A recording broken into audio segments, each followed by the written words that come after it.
and survival. COVID-19 has come to remind us of the power of hope, an opportunity to build and shape a more sustainable world. Digital transformation is the fast-moving strategy to come out stronger. It becomes an obligation more than an option. Good morning, everyone, from wherever you are. Thank you for joining Valoris Business Academy webinars.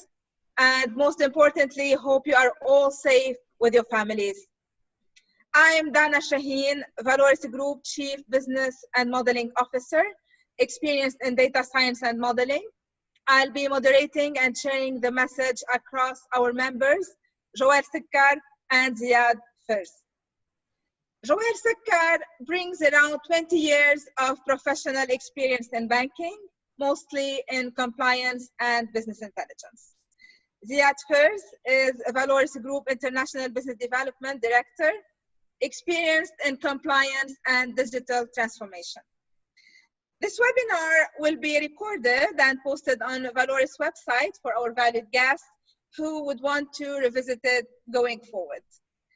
I'm sure a lot of you have questions, so you can submit them during the talk by clicking on the Q&A button below, and I will relay them as much as we can to our members during the webinar. Before tackling our agenda topics with you, a quick introduction on Valoris, 30 years in 30 seconds.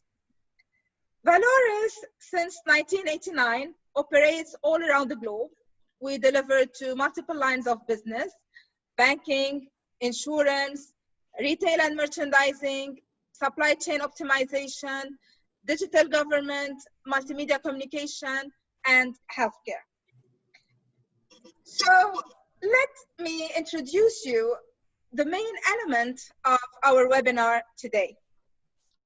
Coronavirus pandemic has radically changed demand for products and services in every sector, while exposing points of weakness and fragility in global supply chains and service networks. At the same time, it has been striking how well and how fast many companies and governments have adapted, achieving new levels of visibility, agility, productivity, and end customer connectivity, while also preserving their cash. Leading businesses have boosted their e-commerce capabilities, delivering food to thousands of customers confined in their homes. In only 10 days, one European healthcare provider accelerated its 2-year plan for the rollout of e-health services and deployed the new remote treatment system to thousands of patients. Ziad, I need your angle on this point. Thank you, Dana. Good morning, everyone. Well, many leaders are energized and inspired by the progress the crisis has forced them to make. Production lines have achieved record levels of availability and output. There's one automotive company found that manufacturing productivity actually increased when it introduced physical distancing measures. After switching to daily planning cycles and gaining real-time visibility of their operations, managers don't want to return to the old cadence of monthly planning and metrics that lag behind the situation on the ground. With the local stores, branches, and agencies, online and direct-to-customer sales are booming in many categories. That's inspiring companies to upgrade their sales and distribution capabilities to meet this new type of demand. So Joël, from your angle, how do you read the leaders' reaction to digital offerings? Thank you, Ziad. Good morning, everyone. Well, companies across industries are realizing that they can aspire to much more than simply a safe return to work. They want to take what they have learned during the COVID-19 crisis and create a new kind of performance. With 80% of revenue growth predicted to come from digital offerings and operations over the next 3 years, business leaders continue to transform their operating models and invest in key enablers like integrated cloud platforms, agile ways of working, intelligent automation, artificial intelligence, blockchain, and advanced data and analytics. So, Dana, I think the question is, what will shape the post-COVID-19 recovery, right? Indeed, Joel. I think building operations resilience, accelerating end-to-end digitization, rapidly increasing capital and operating expense transparency, driving the future of work, reimagining a sustainable competitive advantage are what will shape the post-COVID-19 recovery. Now, we will move to today's agenda by emphasizing the following cases. Digital transformation is the strategy in banking. Digital transformation is the strategy in government. And digital transformation is the strategy in insurance. Let us begin with the digital transformation is the strategy in banking. The age of digital acceleration has arrived, revolutionizing the bank industry with new ways of doing business anytime, anywhere, with a growing array of digital banking channels available. Customers seemingly have infinite possibilities for conducting financial business.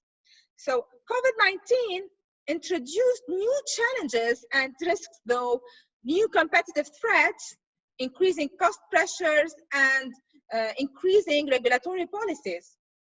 All that gave birth to a notion of digital transformation opportunities, a new digital reality. The banking sector has been an early adopter of digital transformation. COVID-19, though, exponentially accelerated innovation. They have to cope with a post-COVID-19 digital acceleration in a few months. Digital is a journey with more and more innovations and discoveries happening across the globe. But Joel, what are the main fears and challenges of the banking sector? Well, Dana, the COVID-19 pandemic is definitely a game changer for digital banking. Banks are struggling to survive. They need to, one, maintain strong liquidity and funding mechanism, and this is clearly crucial for both banks and the broader economy. The support measures from governments and central banks will help a lot with this. But banks need to ensure that these measures reach affected functions and the clients efficiently. Moreover, shore up credit risk management. So although all industries will be impacted by the COVID-19 crisis, the effects will vary by sector and client. Risk drivers specifically related to the COVID-19 outbreak are not currently captured by credit rating systems. So banks, therefore, need to ensure that they understand their positions and are in a position to mitigate issues quickly. Banks need to refocus and update compliance priorities. Compliance teams should assess projects according to the bank's risks and commitments and determine what effort will be required to deliver appropriate compliance. So compliance officers must also assess the resilience and adaptability of their operating models and understand how COVID-19 may impact the delivery of different processes. So any avenue I might have missed out, Dana? If I may, Joel, the starting point for each bank will depend on its business strategy, market position, and capabilities. but all must consider how they can reshape their distribution models, improve their value propositions, and develop end-to-end customer-centric journeys to increase growth and customer satisfaction. So to build a digital acceleration strategy, banks need to focus on 4 pillars. Reinvent the consumer journey, leverage the power of data, redefine the operating model, build a digital-driven organization. So, Ziad, what is the digital acceleration landscape to address the bank's digital transformation recovery? Well, Dana, first to Joel's point, it's worth noting that low-income households and small firms will benefit greatly from advances in mobile money, fintech services, and online banking. And to your point, Dana, lots of digital acceleration is out there to address hope for banks' digital transformation. We chose, the most relevant ones of them, as Valoris excels at all of these avenues. Business intelligence and artificial intelligence. So machine learning and advanced analytics analyze large data sets to identify patterns and respond to them. Descriptive, diagnostic, predictive, and prescriptive analytics are at the heart of the analytics engines. And that is to research human behavior and plot behavioral analytics, and that is especially in the context of financial crime and anti-money laundering. The digital identity framework has become an integral part of the digital KYC lifecycle and uses controls to monitor the identity of individual users of a network. The digital identity management allows or limits access to systems and data to simplify organizational operations and enhance customer experience. Now, cybersecurity solutions help financial service providers protect their systems, from phishing, business email compromise, ransomware, and the distributed denial of service, and all that due to the heightened risk of cybersecurity threats. Robotics is designed to apply logic-driven algorithms, and that is to perform high volume and low value-added tasks instead of humans. So robotic process automation can manipulate data and interact with other systems, improving quality, speed, and agility. Now, master information management is managed with digital asset management, and that is to store, share, and organize digital assets in a central location, which goes hand in hand with consent management, and that is to collect and handle user consents, manage data subject requests, and pass all consent-related data to the respective partners, and mastering the identity management. To your point, Ziad, guidance issued by financial sector authorities in response to the COVID-19 crisis suggests international efforts to come up with operational resilience standards that take into account critical and essential employees, IT infrastructure, third-party service providers, and cyber resilience. So Dana, do you have anything to add on all this? In fact, Joel, it seems that we have an important question. May we have it before continuing? Please go ahead. Thank you. What are the key enablers for digital acceleration in banking? Ziad, can you please give us your angle on this question? With pleasure, Dana. So just to make sure I understand the question, it's the key enablers for digital acceleration, correct? Yes, Ziad, correct.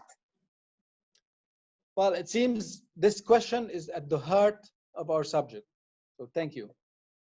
Now, digital acceleration has become essential as a means, to future-proofing the business and improving the customer experience, employee capabilities, operational efficiency, and business economics.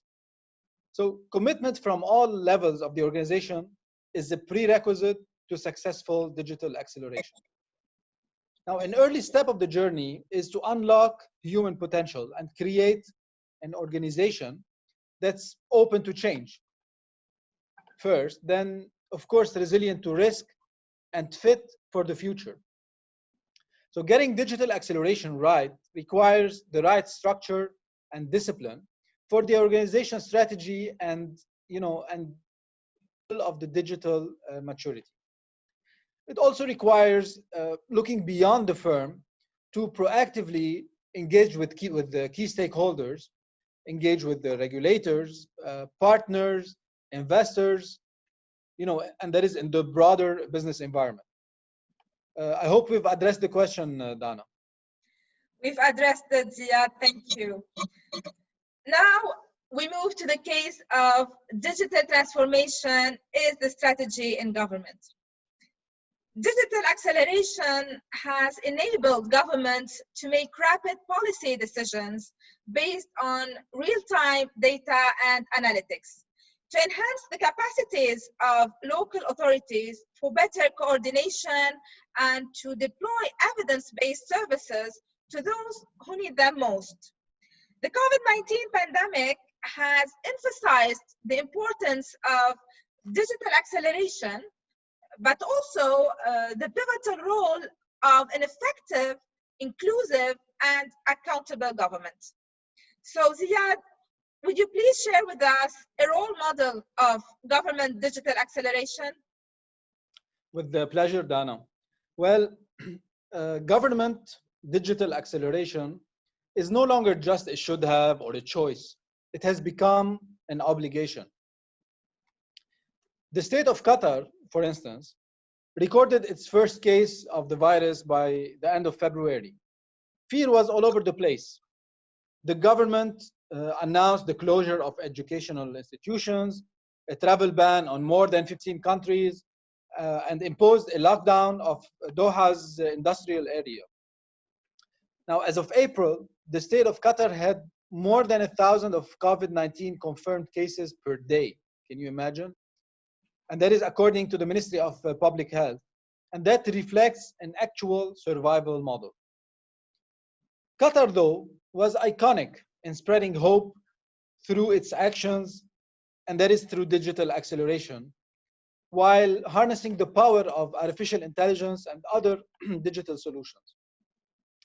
So Qatar Computing Research Institute, the QCRI, that's part of Hamad bin Khalifa's university, is at the center of these efforts. The QCRI worked with the Ministry of Public Health and Hamad Medical Corporation to develop a series of new digital platforms and redirect existing ones to prevent the spread of the virus. So in an effort to reduce pressure on the country's health system and minimize transmission, the QCRI launched an online self-assessment application in multiple languages that educates users on the symptoms of COVID-19 and advises when to seek medical help. They also launched the fake news detection platform known as Tanbih. And that is, it's being deployed in the fight against virus-related disinformation. So the new aggregator platform that was already launched, back in 2018 was seriously accelerated, as besides fighting the pandemic, the world is also facing a global infodemic. So it leverages QCRI's advanced AI and analytics programs to uncover news being circulated via social media that is deemed to be false. Now, dangers range from promoting fake cures, rumors, and conspiracy theories, disinformation, and panic. Would you please share your side on this, Joelle? Well, Ziad, the list of examples is long. So another QCRI initiative is the data processing platform Rayyan. It allows healthcare experts and researchers working against COVID-19 to accumulate and process the huge amount of virus-related information that is emerging daily. This significantly cuts down the time it takes to conduct further medical research. So going forward, and in an effort to restrict community transmission of the virus, the government announced the launching of a new app called احتراز. The app is connected to the Ministry of Public Health database. It will use GPS and Bluetooth technology to help diagnose and track COVID-19 cases, informing users if they come into contact with those who have tested positive. Can you imagine? So Qatar government announced its partnership with Microsoft also to implement modern workplace solutions such as Microsoft Teams to enhance productivity by empowering its workforce to work remotely. The Ministry of Administrative Development, Labor and Social Affairs also released an official statement directed to the employers and workers, affirming the importance of cooperation during this period to mitigate social and economic damage. The General Authority of Customs has issued a directive exempting food and medical equipment from customs duties for a period of 6 months. So your slide on this, Dana? Well, Joelle, regarding the telecom companies, leading telecom companies like Ooredoo and Vodafone have contributed to the government's effort to ensure the safety of people by improving the capacity of the existing infrastructure to ensure everyone is better connected while working from home, focusing on doubling the internet speed without any extra charges. Also, the Ministry of Education and Higher Education has announced the use of Microsoft Teams and Learning Management System, LMS, applications to enable schools and education institutions to interact with students and parents and deliver digital content to ensure a smooth educational process during these times of crisis. Upon the directives of Amir His Highness Sheikh Tamim bin Hamad Al Thani to support the private and the financial sectors, Prime Minister and Minister of Interior, His Excellency Sheikh Khalid bin Khalifa bin Abdulaziz Al Thani, directed to allocate guarantees to local banks at an amount of 3 billion Qatar riyals. So Qatar Finance and Business Academy, the QFBA, launched an initiative called AZM to empower businesses in times of crisis, aiming at training and assisting talented and promising entrepreneurs from the Qatari community to reduce the key strategic risks associated with the coronavirus on the financial sector, and facilitating the adoption of the best risk management practices by companies during the current global crisis. From your side, Ziad? Well, Dana, even the governor of Qatar Central Bank, the QCB, His Excellency Sheikh Abdullah bin Saud Al Thani, has launched the Qatar Mobile Payment System, which provides a new and safe method for immediate electronic payment. The Ministry of Public Health launched a new online service to pay the fees for food certificates, food waste, or food analysis issued, through its website. HMC, that's another example, implemented innovative solutions to provide physiotherapy services under COVID-19 pandemic. The Better Connections program, a nationwide initiative targeted at improving the well-being of expatriate workers in Qatar, provided digital inclusion opportunities to millions of beneficiaries. Cisco joins CRA's initiative to make remote work easy and secure. Hamad Medical Corporation has announced guidelines for medication delivery through Qatar Post. Even Qatar Airways, you know how much they help people reach home.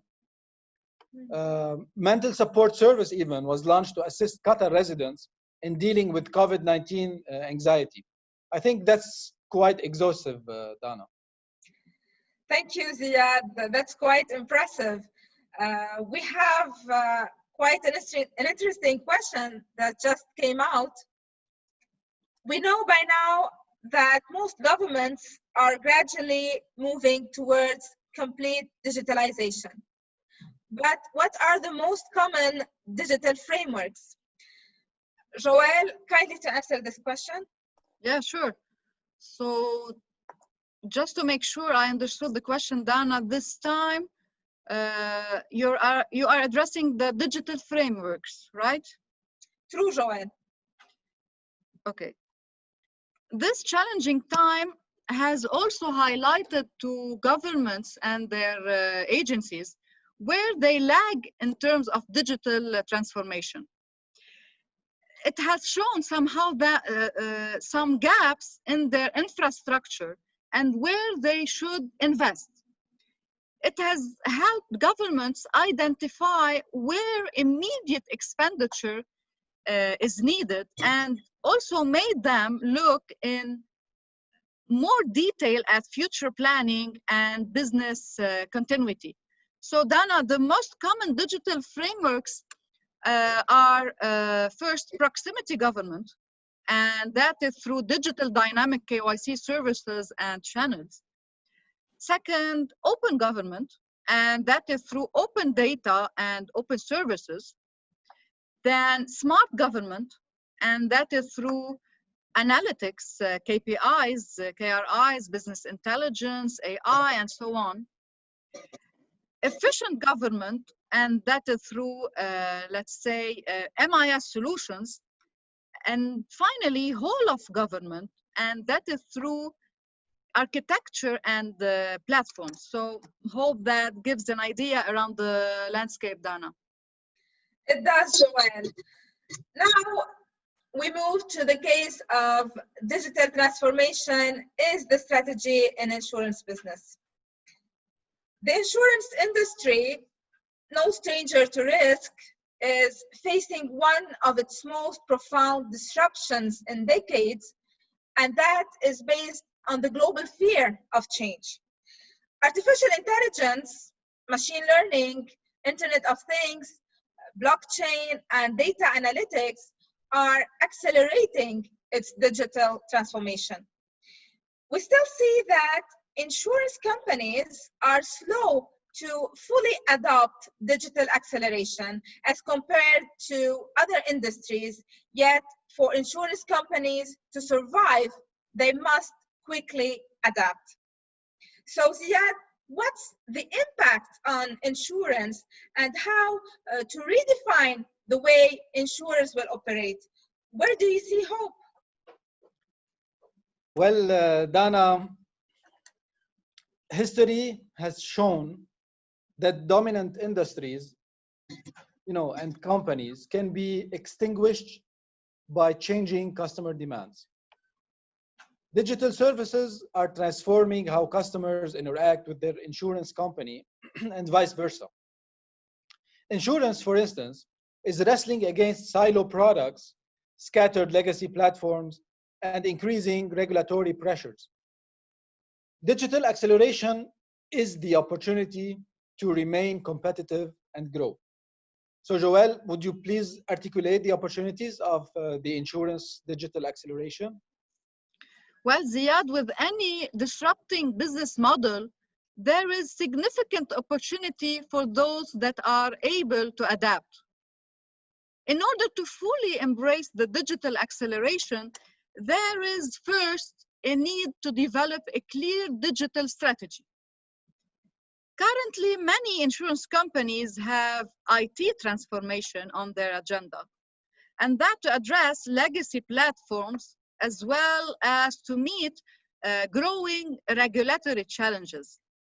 So the risk for insurance companies is that without a more strategic and integrated approach to real digital transformation, the commercial and operational benefits will not be achieved. I believe we'll touch upon the digital acceleration framework next, Dana, right? Indeed, Joël. So, Ziad, how to embrace a full end-to-end digital acceleration, knowing that customer preferences for remote and digital capabilities are growing. It's quite clear by now that the pandemic and related lockdowns have accelerated these trends. Well, Dana, rewards are immense for insurance companies that embrace a full end-to-end digital acceleration. On the personalized policy coverage, the need to change the accuracy of risk measurement and provide tailored cover for customers is a key strategic aim. Customers are increasingly frustrated with traditional premium pricing models and the disparity of premiums, between policy renewals and new customer based on average risk profiling rather than a personalized assessment. So all that adds to the frustrations. With the development of the Internet of Things, this opportunity will only increase in the future as more and more people look to personalized policies that reflect their lifestyle, habits, and digital footprint. So the one-size-fits-all insurance approach is fading away. And that's in an era where levels of customer engagement are increasingly important for customer retention and growth. Now, on omni-channel customer engagement, we can say that the holy grail for insurance companies is to allow insurance agents to have access to all relevant data at any time. And that is to deliver a seamless customer experience through integrating multiple channels. An omni-channel customer engagement will allow insurance to deliver an improved and more efficient service with the single view of the customer, what we call at Valoris the single version of the truth, and that's across all channels. The emphasis is on mapping the life cycle of an individual's policy to understand customer preferences and tailor products accordingly. Now, on process improvement, well, with a diverse range of scattered platform and legacy systems, insurers are still using manual processes to plug the gaps and integrate products and services manually. Digitizing streamlines processes, eliminates manual input, reduces errors, accelerates turnarounds, and reduces operational costs, which can ultimately be passed on to the customer. So, Joelle, would you please tackle other insurance digital acceleration rewards? Yes, sure, with pleasure, Ziad. So on the business model innovation, new tech-savvy market entrants have erupted into the insurance industry. Such entrants have been able to provide online-only products utilizing digital services and individualize customer experience and cloud-based platforms. On the big data analysis, the volume of data will increase significantly. The more connected insurers become, the more data is generated. The challenge, though, for insurance companies is to have efficient means of making sense of diverse data to better manage risk, provide customers with more relevant service offers, and finally to reduce fraudulent claims. The insurance sector is a mature market in the developed world. However, large populations in emerging markets are becoming more affluent, having more valuable possessions, and starting to seek insurance services for the first time. The proliferation of high-value mobile devices is creating a market for the insurance industry to engage with younger customers and engage in a more dynamic way, and that utilizing social media and targeted marketing. On the vendor partnerships, insurance companies are increasingly looking at how to transform their infrastructure effectively and efficiently. So for some organizations, transforming their IT infrastructure to become fully digital presents a cost-prohibitive exercise. So insurance companies are looking to invest in fintech startups and establish partnerships with existing IT providers, and that to develop solutions that are tailored to their environment. So Dana, I'm done. I believe we covered all the avenues to have an end-to-end digital acceleration strategy. Thank you, Joelle. We have a question. Insurance companies have long held a lot of data of the end consumer, but how do you help them narrow it down to the important data so they can derive some business intelligence out of that? Ziad, please share your angle on this question. With pleasure. So if I understood well the question, Dana, it's how to narrow down end consumer data and derive business intelligence, correct? Correct, Ziad. Well, we actually work, with clients to do an assessment of what data they have and what gaps they may still have. And that's, based on their objectives. Then we put forward a strategy to go acquire new data sources. We help them determine which data is important and how we leverage it. So we help them create scores, for faster decision making. You can bring multiple data sources together. You have an application for underwriting, so we score it. You don't necessarily need to know all of those different data points behind the application. You just need some information that tells you this is a good insurance risk. You should accelerate this underwriting process. So data sits in silos, like data at a lot of other organizations. We help access the right data through our master data governance framework to get that decision. Hope that's clear, Dan. Thank you, Ziad. It's clear. Finally, back to our main title, from fear to hope, from survival to opportunity. So what we call the digital acceleration becomes the strategy. COVID-19 has come to remind us of the power of hope beyond fear and survival. COVID-19 is our opportunity to build and shape a more sustainable world. Thank you for holding your breath with us to reach our conclusion for this heavy webinar. Digital acceleration is the fast-moving strategy to come out stronger. We will get through it, and that is by accelerating the global digital economy. With more than 80% of revenue growth predicted to come from digital offerings in the next years, business leaders will continue transforming their business models and investing in key enablers like integrated cloud platforms, agile ways of working, intelligent automation, artificial intelligence, blockchain, and advanced data and analytics. Ziad, what are your final thoughts? Well, Dana, COVID-19 has made these past few months unlike anything any business owner could have ever imagined.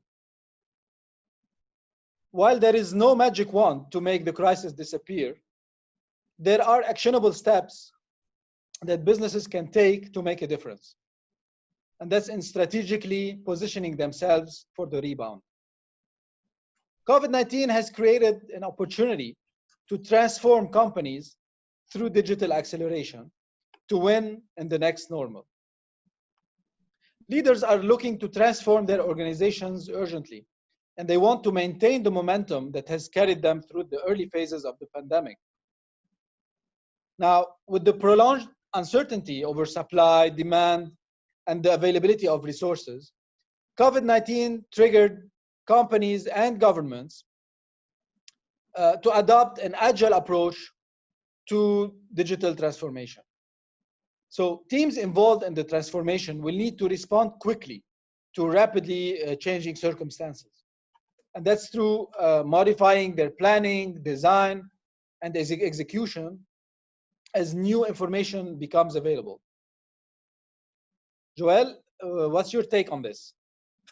Ziad, to conclude, and as I have mentioned in my introduction to today's topic, across industries, companies are realizing that they can aspire to much more than simply a safe return to work. They want to take what they have learned during the COVID-19 crisis and create a new kind of performance. The control towers companies and governments have already established to navigate the crisis are in fact the model for a more robust and agile type of management going forward. So as a transition to the next normal, companies and governments will retain the powerful digital acceleration structures that help them overcome fear, achieve unprecedented visibility, and cross-functional agility. Indeed, they can digitize, industrialize, and scale up this new way of working done. Thank you, Joel. Well, we arrived to the end of our webinar.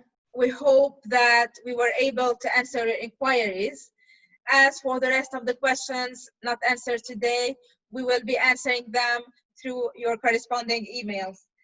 Thank you again for joining us today, and thanks to Joel and Ziad. Stay tuned for upcoming webinars with Valoris Business Academy.